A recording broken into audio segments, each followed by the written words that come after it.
Shalom, selamat pagi Bapak Ibu yang dikasihi Tuhan Yesus. Puji Tuhan, hari ini kita kembali bertemu dalam renungan Gereja POU Kemang Pratama. Mari kita bersatu dalam doa. Segala puji dan syukur kami naikkan kepadamu Tuhan, untuk penyertaan pertolongan Tuhan dalam kehidupan kami. Kalau Tuhan layakkan kami ada sebagaimana kami ada di pagi hari ini, itu semua karena anugerah Tuhan dalam kehidupan kami. Terima kasih Tuhan Yesus, kami mau hidup kami semakin hari semakin diubahkan oleh kebenaran firman-Mu, dan kami membuka hati kami Tuhan untuk merenungkan kebenaran firman-Mu di pagi hari ini. Biarlah setiap yang kami renungkan Tuhan kami lakukan dalam kehidupan kami sehari-hari. Dalam nama Tuhan Yesus, haleluya, amin. Firman Tuhan yang kita renungkan di pagi hari ini dengan tema keseimbangan hidup Kristen, yang terambil dalam Matius pasal 7 ayat 1 sampai ayatnya yang kelima. Beginilah firman Tuhan dengan judul perikop hal menghakimi. Jangan kamu menghakimi supaya kamu tidak dihakimi, karena dengan penghakiman yang kamu pakai untuk menghakimi, kamu akan dihakimi, dan ukuran yang kamu pakai untuk mengukur akan diukurkan kepadamu. Mengapakah engkau melihat selumbar di mata saudaramu, sedangkan balok di matamu tidak engkau ketahui?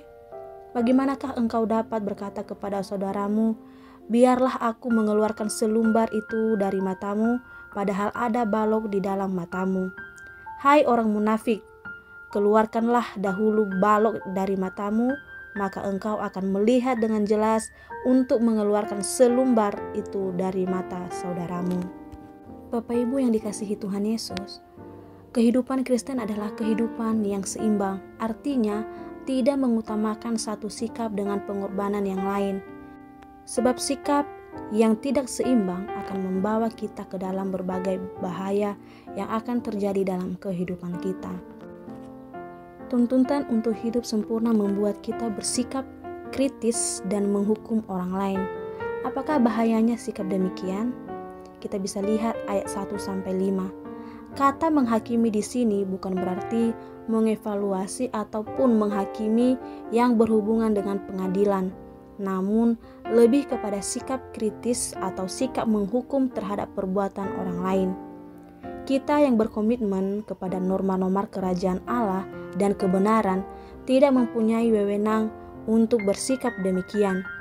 Jika kita mengambil tempat Allah sebagai hakim, maka Allah akan menuntut pertanggungjawaban dari diri kita dengan standar yang kita pakai bukan standar Allah. Inilah bahayanya karena Allah menggunakan ukuran anugerah dan keadilan dalam penghakiman manusia. Sedangkan kita, ukuran apa yang kita pakai? Mengapa berbahaya? Sebab kita yang sesungguhnya penuh dengan dosa telah dibenarkan karena anugerah Allah. Jika kita yang penuh dengan dosa dihakimi Allah tidak dengan standarnya, bagaimana keadaan kita sekarang? Sebaliknya, tuntutan untuk mengasihi orang lain dapat membuat kita menjadi tidak peka atau tajam terhadap dosa-dosa orang lain. Ini juga berbahaya. Babi di sini tidak hanya najis, namun juga binatang yang buas dan ganas yang dapat menyerang manusia. Demikian pula anjing pada masa itu jangan disamakan dengan anjing yang dapat dipelihara di rumah-rumah seperti sekarang ini. Itu adalah binatang yang najis dan buas. Kita bisa melihat ayatnya yang ke-6. Dikatakan di sana, janganlah kamu memberikan barang yang kudus kepada anjing, dan jangan kamu melemparkan mutiaramu kepada babi, supaya jangan diinjak-injaknya dengan kakinya, lalu ia berbalik mengoyak kamu. Nah, Bapak Ibu yang dikasihi Tuhan, babi dan anjing di sini melambangkan manusia yang secara terang-terangan menolak Injil dengan penghinaan dan serangan fisik. Yesus memberikan jaminan bahwa Kristen dapat menghindari bahaya-bahaya di atas dengan memohon bimbingannya melalui doa, dan Allah pasti akan menjawab doa kita sebab doa merupakan sumber kekuatan kita. Namun, doa yang bagaimana? Doa yang dipanjatkan secara tekun dan bertujuan memuliakan namanya. Kita bisa lihat ayat 7 sampai ayat yang ke-11. Mari kita renungkan bersama-sama bahwa tidak ada alasan bagi kita sebagai umat Kristen untuk tidak dapat hidup dengan seimbang dalam hubungan kita dengan saudara seiman kita dan sesama kita yang tidak seiman dengan kita. Sejauh demikian renungan kita di pagi hari ini. Mari kita kembali berdoa. Terima kasih Tuhan untuk firman-Mu yang telah kami renungkan di pagi hari ini. Terima kasih karena Engkau telah mengingatkan kami bahwa hidup seimbang di dalam Engkau itu sangat penting. Ajarkan kami Tuhan untuk tetap mengasihi orang-orang di sekeliling kami, dan biarlah Tuhan kehadiran kami benar-benar menjadi terang dan garam dunia.